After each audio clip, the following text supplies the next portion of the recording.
Andrea, back again with another video. If you are new to my channel, please be sure to go ahead and hit that subscribe button.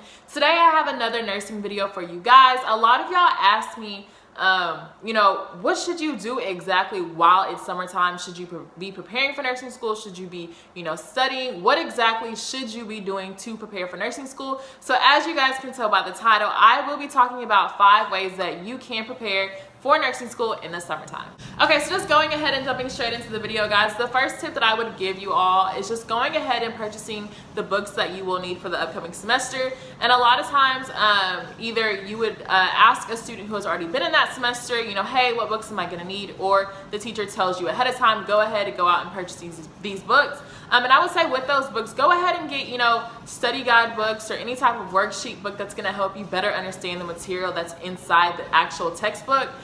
So that way, what I would suggest is reading maybe every other day, 30 to 45 minutes inside the book, so you can kind of have an idea of what's going to be talked about in the class. And as it gets closer to the first class day, I would say start reading in it at least every single day.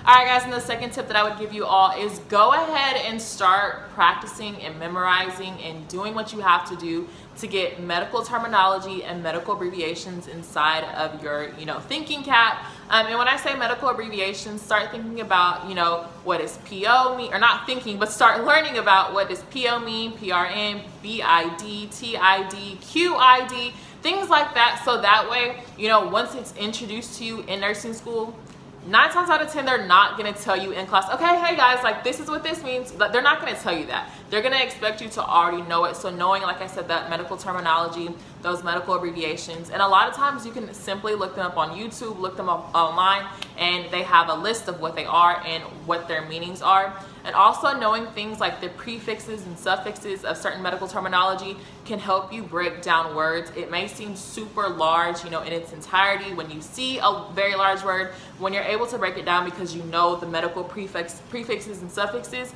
it's a lot easier to understand.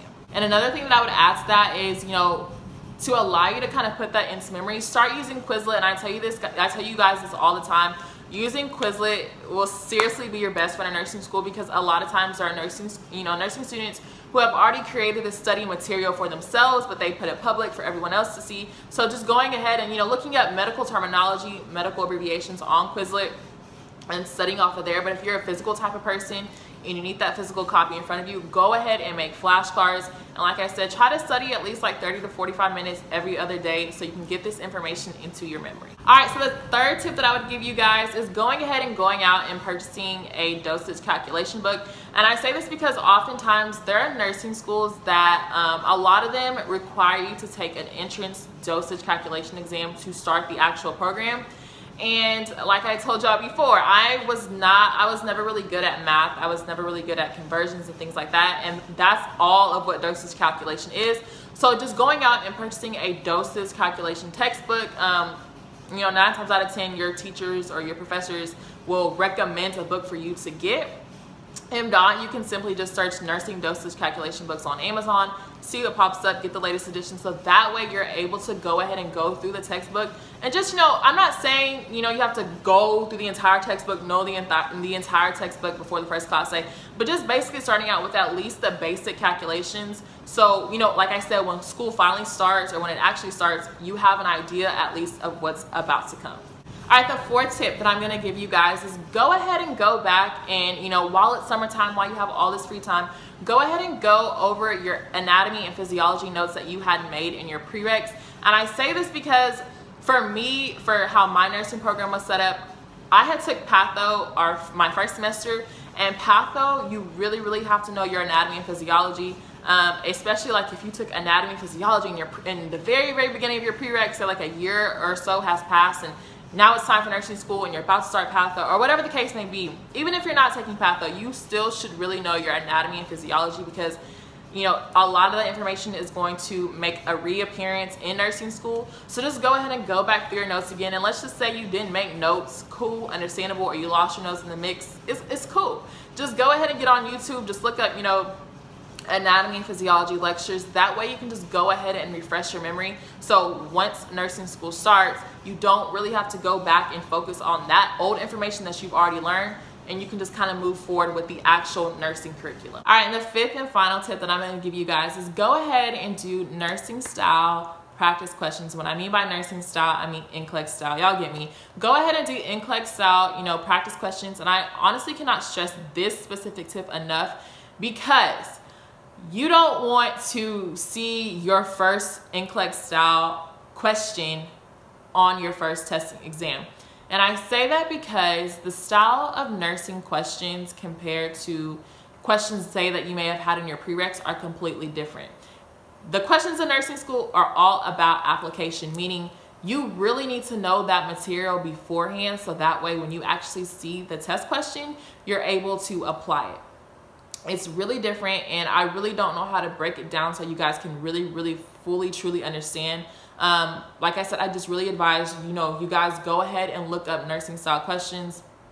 You know, just look up nursing style, like going back to the first tip. Let's just say you read your first chapter on a head-to-toe assessment. Go ahead and look up head-to-toe assessment NCLEX questions after you read that chapter. One, so you can test, you know, what you've studied, if you know you've studied correctly, and two, just to see how that style is really set up, because like I said, it is truly different, especially if you're not used to it on your first test, if you've never really experienced it, if you've never seen a question, if you've never had to answer that type of question before. It can really feel overwhelming at first. So just go ahead, either, you know, look up practice questions online, look up, or not even look up, you can actually order an NCLEX Saunders book off of Amazon. And I know it's NCLEX, and I know we really shouldn't, you know, be worrying about NCLEX until after nursing school, which really I feel like that's not true. You should always be worrying about the NCLEX. Getting that Saunders NCLEX book just to give you not only information you can study, but also they have practice questions in there as well. And then another place you can actually also go and get practice questions is a lot of times in your textbooks that are required for your classes. Once you open the front cover of them, of course they have all the credits and things like that, but you can also look on there, and oftentimes they have this access code where you can, you know, go to an online portal, insert the access code, and it has thousands and thousands of questions for you to answer based off of that textbook alone. So again, as well as the NCLEX book, you know, questions online, you can also use the access code that is provided in your textbook. So guys, those are my 5 tips. I do want to say, I just want to let y'all know, you honestly do not have to go hardcore during the summertime. You do not have to study every single day for so many hours a day. Save all that for when you actually get into nursing school. But I do want to say you really should be at least a little prepared. Maybe starting late July, which it is late. I mean, it's actually August now. So you should have started, you know, getting in the gear of switching your mind into nursing school mode. Of course, you still should be enjoying your summer, but it is also important for you to go ahead and prepare while you have the free time. So now, since you have a little bit more free time, you will not feel as overwhelmed. But guys, that's it for this video. I hope you guys truly enjoyed it. Again, those were 5 tips to help you prepare for nursing school during the summertime. Again, don't go hardcore now. Just take, you know, gently, you know, switch yourself into nursing school mode. This semester is upon us. It's real close. You know, if you guys have any questions pertaining to anything that I said today in this video, or any other question in general, please be sure to leave it down below in the comments. Go ahead and give this video a thumbs up if you enjoyed it. Subscribe, stay up, stay with it, and I'll see you guys in the next video. I just had to let you know you're mine.